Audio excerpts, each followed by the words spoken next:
யுகாதி திருநாள் புதிய எழுச்சிக்கு வழிவகுக்கட்டும் என்று முதலமைச்சர் மு.க. ஸ்டாலின் வாழ்த்து தெரிவித்துள்ளார்.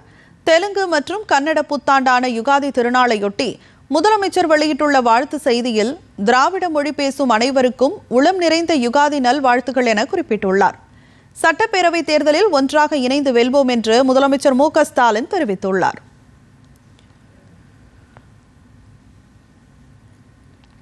எதிர்க்கட்சித் தலைவரும் அஇஅதிமுக பொதுச் செயலாளருமான எடப்பாடி பழனிசாமி வெளியிட்டுள்ள வாழ்த்து செய்தியில், மொழிகளை கடந்து சகோதர சகோதரிகளாக தமிழர்களோடு இணைந்து இன்ப துன்பங்களில் பங்கேற்று ஒன்றுபட்டு வாழ்ந்து வருவதாக குறிப்பிட்டுள்ளார். யுகாதி திருநாளில் அனைவரும் அனைத்து வளமும் நலமும் பெற வேண்டும் என்று எடப்பாடி பழனிசாமி வாழ்த்து தெரிவித்துள்ளார்.